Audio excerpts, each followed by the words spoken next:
आइए, एक बार की बात है, जब लंका दहन होने जा रहा था। लंका दहन होने से पहले माता मंदोदरी सपना देखती है। लंका दहन होने से पहले ही उसे आगा मालूम देता है कि मेरा ये जो सोना का लंका बना हुआ है ये अब जल का भस्म हो जाएगा। तो वो कहती है अपने सासू माँ से, मचिया बैसाला रानी है सोना चना से है सासू, सासू से रजिया करथी न है, सासू जी है सापा आना है देखलिए, अबारया जगू तसे लंका, लंका जल डागा मगा कर रही है। और कहना है इसी को बड़ा प्यारा भाव में,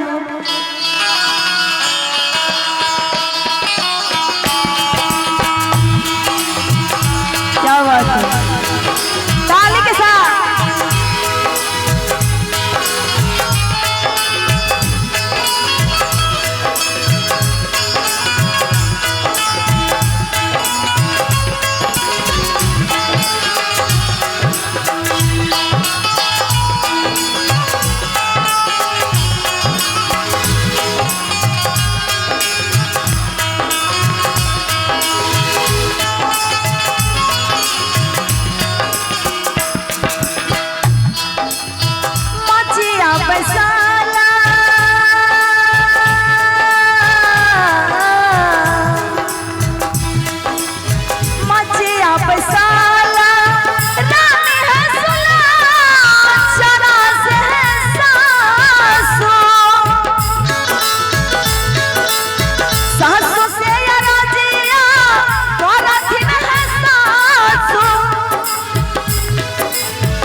सासू जी है सापा ना है देखलिए, भराया जगू से है लंका, लंका जल डगा महगा कर रही है।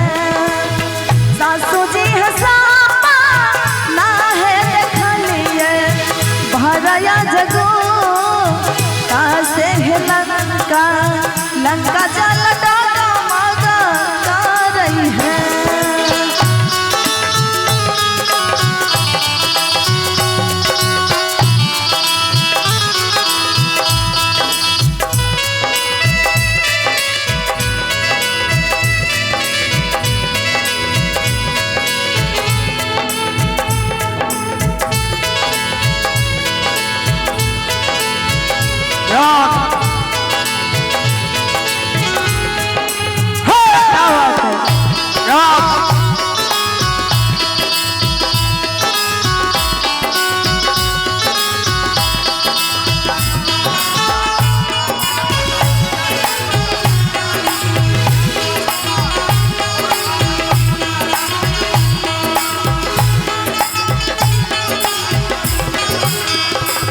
सासू जी से कहती है माता मंदोदरी बड़े रो रो के और बड़ा प्यारा भाव में कि हे सासू माँ, मैं सच कह रही हूँ, मैं आज रात में सपना देखी हूँ कि अपना ये लंका जल के भस्म हो चुका है। और कहती है अयोध्या नगरिया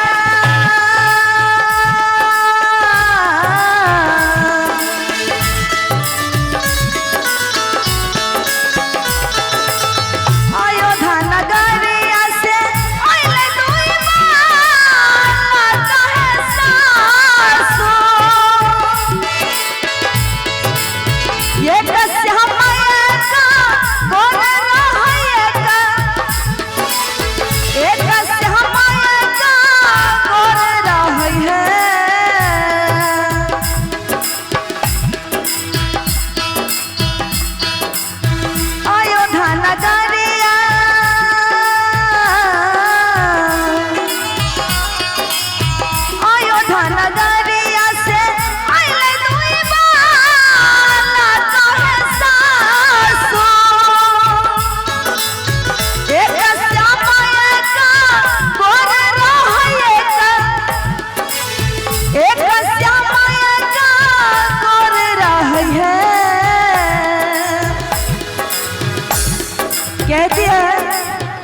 अयोध्या नगर से दो भाई आए थे और एक गोरा था और एक श्यामला था।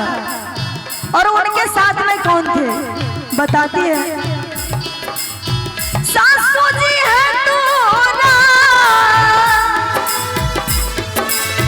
सासू जी है तोरा ही से है करा जय बिरहनुमा ना से है लंका लंका जल डालो महगा कर रही है।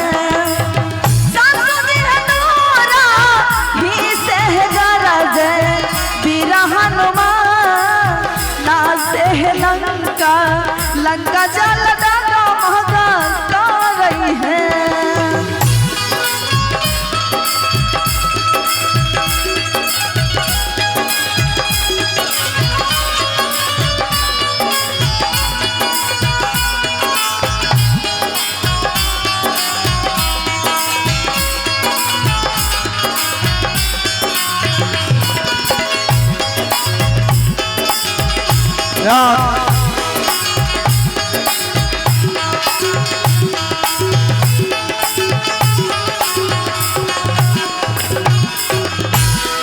और कहती है बड़ा प्यारा भाव में, से तू ही बांधा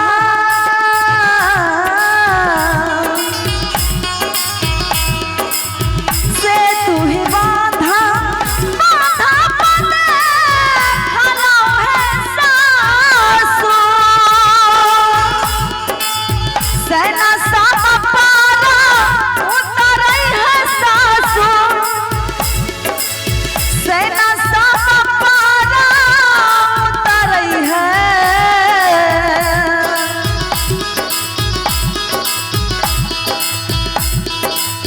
से तू ही बांधा बांधा पने खलो से सासू सेना सामा पारा उतर है सासू सेना सामा पारा उतर है। बड़ा घबरा के और बड़े रो के कहती है कि सेतु बांध पे देखे सपना में कि बहुत सारा सेना लेके राम और लक्ष्मण और हनुमान जी आ रहे हैं, हमारे लंका को जला दिए हैं। और कहती है बड़ा प्यारा भाव में, से तू ही बांधा बांधा पने खलो से सासू सेना सामा पारा उतर है सासू सेना सामा पारा उतर है। सासू जी है तोरा ही से है करा जय बिरहनुमा ना से है लंका लंका जल डालो महगा कर रही है। सासू जी है तोरा ही से है करा जय बिरहनुमा ना से है लंका लंका जल डालो महगा कर रही है।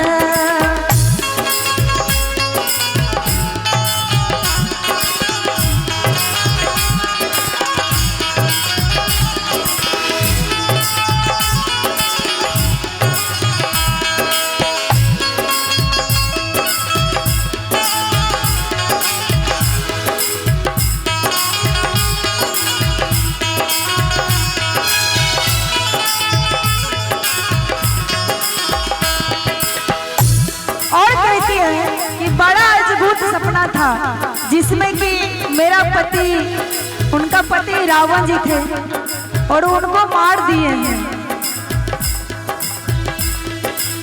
होइते सवेरे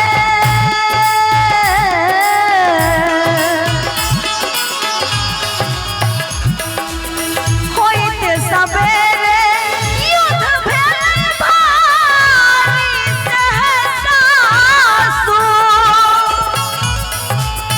युद्ध भेल भारी न है।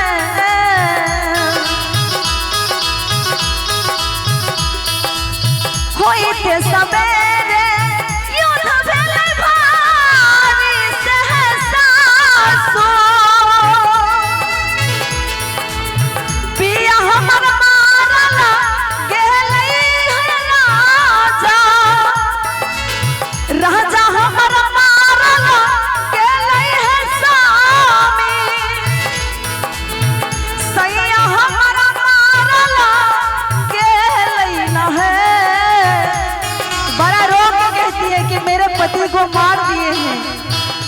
और उनको आगा मालूम देता है और सपना में देखती है और सासू माँ के पर रो रो के कहती है,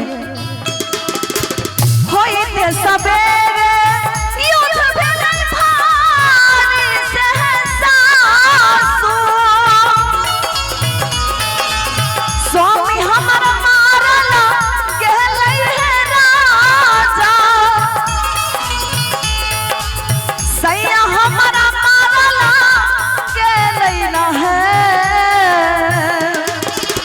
आरो की सासू जी है राजा करथी न राजा, राजा विभीषण से लंका लंका जल